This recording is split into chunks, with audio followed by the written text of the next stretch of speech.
Vous écoutez La Voix de l'Espérance, une émission qui vous apporte paix, joie, confiance et espérance.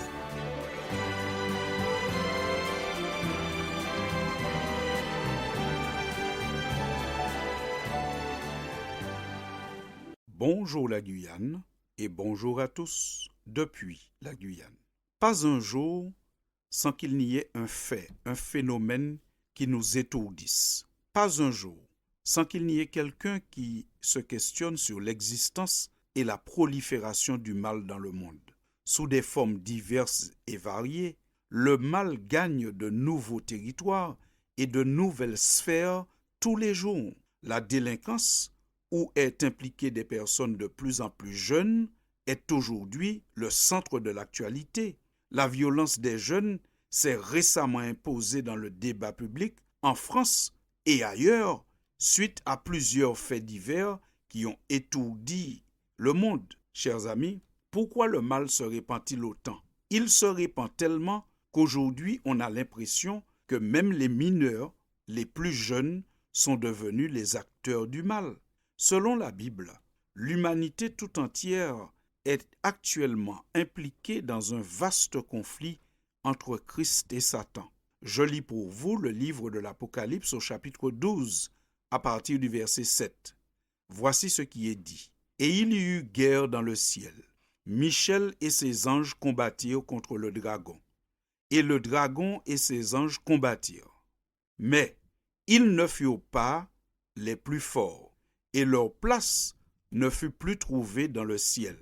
Et il fut précipité, le dragon, le serpent ancien, appelé le diable et Satan, celui qui séduit toute la terre. Il fut précipité sur la terre, et ses anges furent précipités avec lui. » Fin de citation. Ici, nous comprenons par cette lecture qu'il y a un conflit qui a démarré il y a longtemps dans le ciel, et que l'un des protagonistes, le diable, celui qui est la racine du mal, s'est installé sur la terre parce qu'il a séduit nos premiers parents qui ont ouvert la porte de leur cœur, de leur intelligence et du monde à sa présence.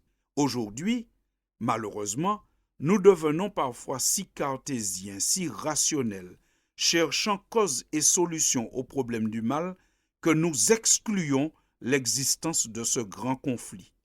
C'est peut-être pour cela que le mal continue de se répandre malgré tous les efforts des politiques en matière d'éducation, de prévention, qui excluent la spiritualité. Non, nous ne devrions pas exclure la spiritualité pour trouver la solution au problème du mal. Écoutez encore ce que dit la parole dans l'Épître aux Éphésiens au chapitre 6 et au verset 12. Car nous n'avons pas à lutter contre des êtres humains, mais nous devons lutter contre les pouvoirs, les autorités, les maîtres de ce monde obscur, contre toutes les puissances spirituelles mauvaises qui sont dans les cieux. Fin de citation. Oui, il existe réellement un promoteur du mal. Oui, il existe un grand conflit. Oui, il influence des personnes et même des jeunes à faire ce qui fait du tort à la société, ce qui fait du tort aux uns et aux autres. Nous lisons encore dans l'évangile de Jean au chapitre 13 et au verset 2, Jésus et ses disciples prenaient le repas du soir. Le diable avait déjà fait germer dans le cœur de Judas, fils de Simon l'Iscariote, l'idée de livrer Jésus. Fin de citation. Cette phrase est intéressante car elle nous explique d'où est venue à Judas l'idée, d'où lui est venu le désir de livrer Jésus pour qu'il soit crucifié. La phrase, elle est simple. Le diable avait fait germer dans le cœur de Judas. Aujourd'hui, peut-être que notre société est devenue trop cartésienne, elle est devenue peut-être trop intellectuelle, elle est devenue peut-être trop rationnelle, où nous écartons la spiritualité et surtout l'idée qu'il existe des êtres et des forces extérieures aux humains qui les poussent à faire du mal. En fait, c'est là que nous devrions chercher la solution au problème du mal. car la Bible, encore elle, nous dit que ceux qui veulent résister le peuvent. Nous lisons dans Éphésiens 6 au verset 12. Rappelez-vous, le même chapitre que nous avons lu précédemment, qui disait que nous n'avons pas à lutter contre des êtres humains, mais que nous devons lutter contre des forces obscures. Dans ce même chapitre, l'apôtre inspiré dit « Enfin, puisez votre force dans l'union avec le Seigneur, dans sa puissance manifestée avec tant de force. » Oui, chers amis, la Bible affirme que la solution, c'est quand chacun s'attache à Jésus-Christ, qui est lui aussi venu dans ce monde, pas par ruse, mais ouvertement, et qui a toujours déclaré qui il est. Quiconque s'attache à lui obtient des forces dans l'union avec le Seigneur Jésus qui lui permet de résister au mal et de repousser le malin. Jésus est celui qui a su résister à la tentation du mal. Jésus dit dans l'évangile de Jean au chapitre 14 et au verset 30, « Je ne parlerai plus guère avec vous, car le prince du monde vient et il n'a rien en moi. » Fin de citation. Jésus a donc été le grand vainqueur. Il a toujours été vainqueur et le sera toujours. Et si un être humain, aussi faible soit-il, s'associe au Christ, il pourra obtenir la victoire et repousser les influences du mal. Et c'est pour cela que nous lisons encore, en revenant dans le chapitre 6 de l'épître que Paul adresse aux Éphésiens, « Prenez sur vous toutes les armes que Dieu fournit, afin d'être capable de tenir bon face aux ruses du diable. Saisissez donc maintenant toutes les armes de Dieu.